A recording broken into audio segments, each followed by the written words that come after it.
Rural Heritage on RFD TV is brought to you by Rural Heritage Magazine, a bi-monthly magazine featuring articles about farming and logging with draft animal power, small-scale diversified family farming and homesteading, and other aspects of our rich rural heritage. Rural Heritage Magazine, borrowing from yesterday to do the work of today. For subscription information, please call 319-362-3027 or order online at www.ruralheritage.com.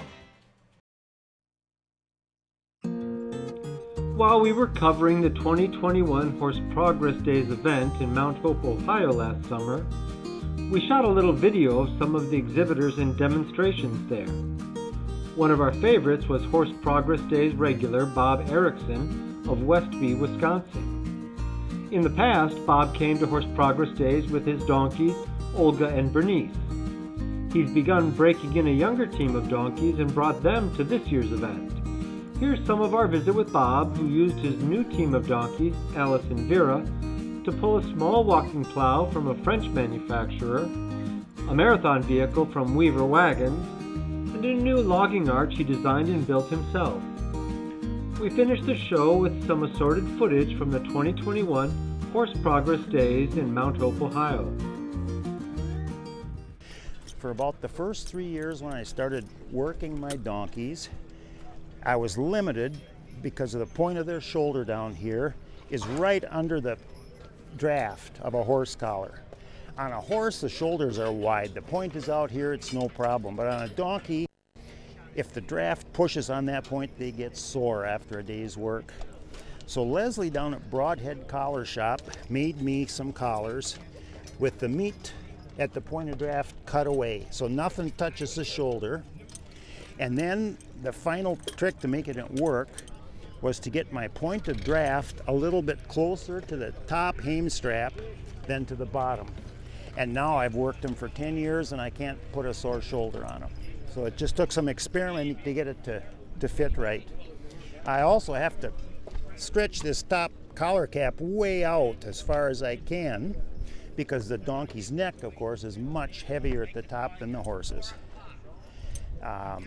You have bigger collars for the other girls? I do, Yeah. yes, exactly. Same style? Same style, same maker. Has he made it for anybody else? Not that I know Yeah. of. There really aren't very many people working donkeys, and the ones that do, they pull a little buggy 15 minutes here or there, they won't get sore. That's not the ones that get sore have to walk 20 miles and do it again tomorrow and the next day. Tell me what you do with your donkeys at home. Well, everything I can think of. I have a McCormick one-horse mower. I put a tongue on it, so they'll mow pasture and a little hay. They spread manure. They haul firewood. They haul cedar poles. I plow 7 of my neighbors' gardens, and we give buggy rides and wagon rides and sleigh rides and anything we can think of with the team. We hook them up and do it. You've done a few wagon trains. We do some wagon trains. I'm more likely to go alone than to play nose to bumper all day. But the wagon trains are, you meet nice people. Of course, most of the day they're 40 feet away and you can't talk to them. But but we a little of everything. I've got a camper in the fall. We'll just take off out the driveway, drive 20 miles down the road, stop and camp wherever somebody gives us permission. And almost everybody is eager to have us stop and get to see the team, and so camping isn't a problem. This is a new team you have here. These are my young pair. They're 3 and 4 years old, half sisters. I was just able to match them last year, and so they're just beginners kind of, but coming along. And I find that these average 700 pounds a piece. And I believe I'm getting about as much work out of them as I did out of the 1,000-pounders. Maybe not quite, but it's pretty close. And you still have those at home? They're at home. They're my semi-retired backup team. Vera had an abscess this May, and we wanted to cut Nathan's hay, so I just threw the harness on Olga and Bernice, and it's a luxury to have 2 pair. But one old man like me doesn't really have enough energy to keep 2 pair worked very much. It's enough to keep 1 pair worked. And Yeah. I'm guessing you don't do 4 very often. I could and I have, but you have more control with 2. Sure. And it's more fun for me to have them work a little more precisely and make more trips in the same amount of time than it is to control 4. Right. Some guys really enjoy that, and good for them. My buddy Tim, he likes to put the 6 tandem, you know, and have a lot of power. I'm way happy to tag along with 2. You've got the sign on the harness telling people what kind of animal it's not. I go to a number of these kind of events, and everybody wants to confuse these with mules. And they're so different from mules that I get a kick out of my sign. It starts a lot of conversations, and I can talk about the differences between donkeys and mules. Exactly. This team get confused a little less often than the big ones? So far, About the not same. about the same. Okay. Exactly. Okay. And And that's your other donkeys are pretty big. They are, but almost all these the people around haven't seen one this big, much less 4 Yeah, inches yeah. taller. So Right. they get them all confused with mules. It's easy for a donkey to learn to stand still. You know, these are just young ones, but they're happy as a lark to just stand here. And look around. And that's for all-purpose animals like this, that's the most important thing. Have them stand still and wait for you. Because we're mostly adjusting and loading and unplugging the mower, and you know what I mean? And so standing still is the, Very common thing for them. yeah. This, and the bit goes against the bar of the mouth. But when you let go, it flops down and takes the bit off the bars of the mouth. And he thinks that they can feel just a little more clearly when you're putting pressure on and when you're not. And that, of course, helps them to be a little lighter in the mouth. They can tell when you take up the lines, basically. They can tell when you take up the lines and when you let off. Yeah. A little better. It's Right, not. right. It's not like a black and white thing, but Sure. It's a little and more so. yes, donkeys and mules have a little bit of a tendency not to have as soft a mouth as a horse, and so we're always looking for a way to encourage them to have a soft mouth. Yeah, that's what that's for. And Tim, you keep talking about, that's Tim Christopher. That's Tim Christopher Decorah. down in Decorah, right? And he's been doing this. Well, he's the same age I am, but he's been doing long ears the whole time. So I get a lot of information and ideas and training from him. You bet. He's quite a guy. He is a character. One other thing about donkeys, I encourage making up your mind early on if you want to work them single or double. Once they get used to working together like this, they really, really like it. And they will protest if you try to take them alone and force them to go alone. And if I'm going to go driving, I'd rather exercise 2 than 1, so I just always drive them as a team. I broke them single. They will drive single, but they don't like it. It's no fun for either of us. My neighbors, the ladies wear these long, black, flowing dresses and cloaks. Amish women. Yes. And if they would come walking up the road when we were going down, Alice would just absolutely go berserk. She was terrified of those. Because their legs were ballooning. Yes. And so I'm glad you remembered that. At home, we have an overhead clothes drying line from our deck to our tobacco shed. So I went in the house, and Lori, my wife, got me some black and dark blue blankets.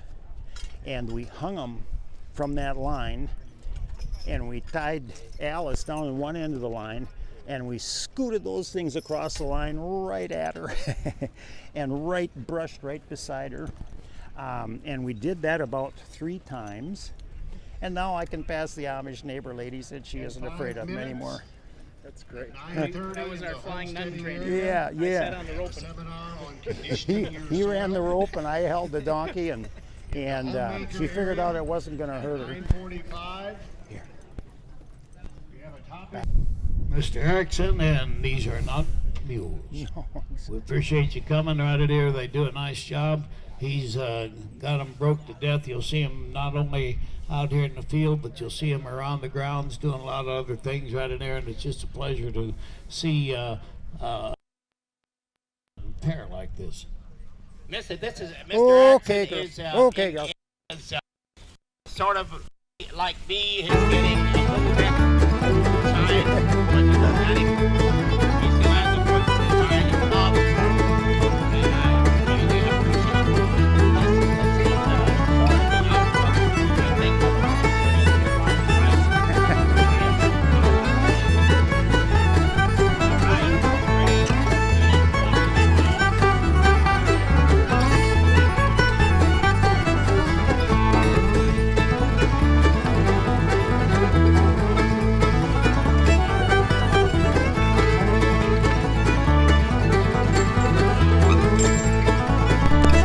Alice.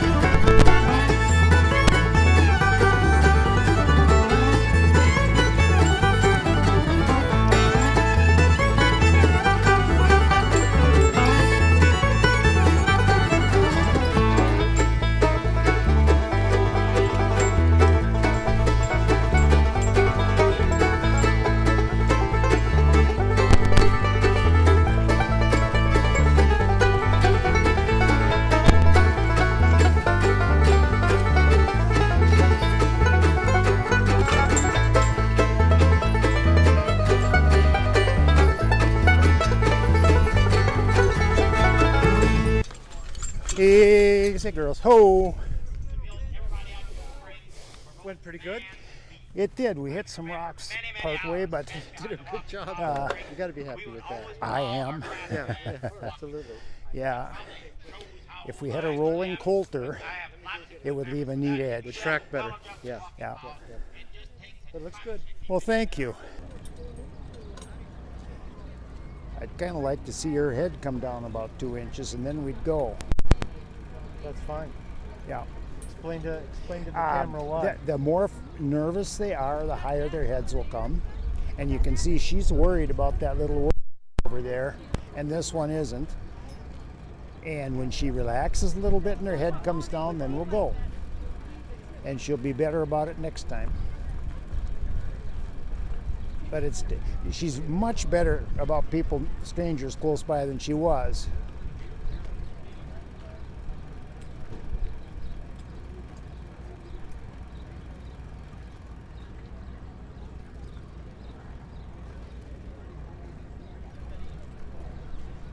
Sometimes you see it move down a little bit, sometimes it takes a little patience, but look at it. Okay, girls.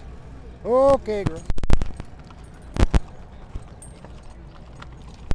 Recently designed and built to Horse Progress Days to demonstrate in the logging area. He likes to use an arch that carries the logs slung completely off the ground. In the past, that's required him to use a forecart attached to a logging arch. It's short enough that I can turn it around in the woods and back up in the woods, which is much harder to do with a forecart and a trailer. Right. And so,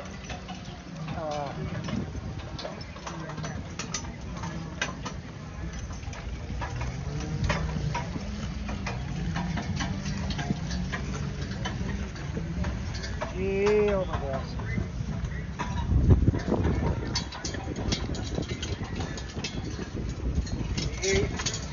Yeah, over. Yeah.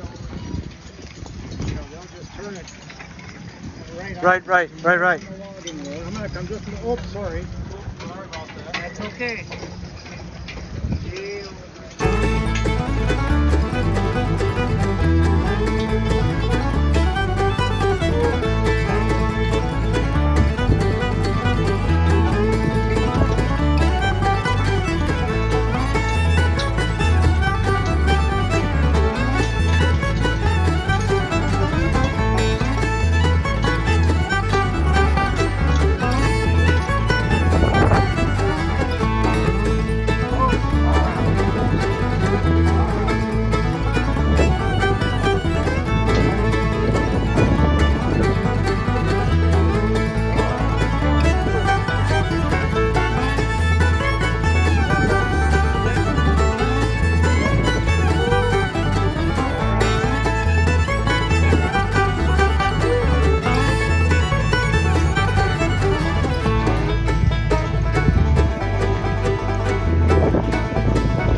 Okay.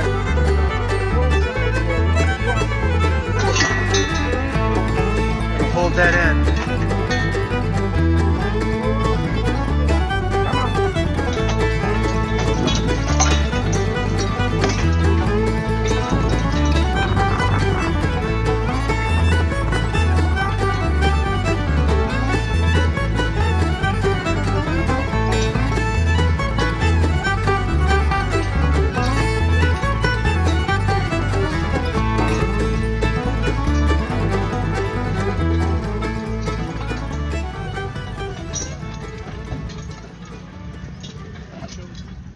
If you enjoy seeing how our ancestors lived during America's rule yesterday, you're going to love looking at these books. Volume 1 is Fieldwork, showing horses and vintage tractors preparing seedbeds, planting, cultivating, and harvesting the crop. Volume 2 shows the work being done in the barn and farmyard, feeding and watering the livestock, getting the crop into the barn, milking the cows, shearing the sheep, and collecting the eggs. In Volume 3, we go inside the home to see the family in the kitchen canning vegetables, in the parlor listening to the radio, and in the dining room for family supper. We also head into town to shop at the general store or visit on the town square on Saturday night. Each book has over 140 large format pages. They sell for $24.95 each, or you can buy 2 for $44.95, or all 3 for $54.95 plus shipping. Call 1-877-647-2452 to order. That's 1-877-647-2452.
PTO cart for the day.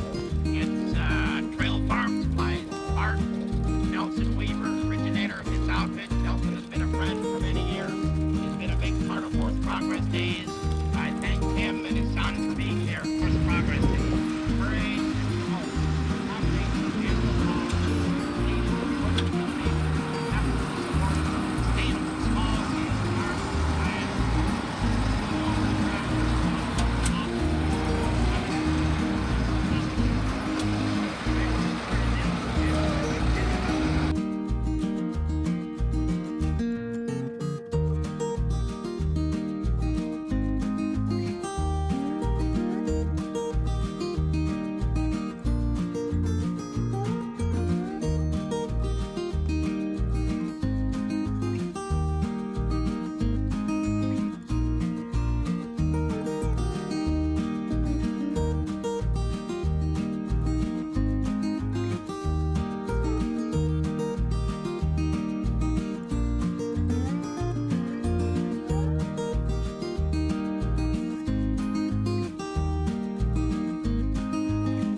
Thanks for joining us today at Rural Heritage and RFD TV, where we borrow from yesterday to do the work of today.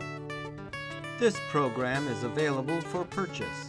To order your copy, please call 319-362-3027 or visit www.ruralheritage.com. Rural Heritage is a bi-monthly magazine dedicated to draft animal farming and logging, as well as other aspects of our rich rural heritage. It is published by Mishka Press, which also offers a complete line of back-to-the-land books, DVDs, and calendars. Call or write for a catalog or subscription information, or visit our website at www.ruralheritage.com.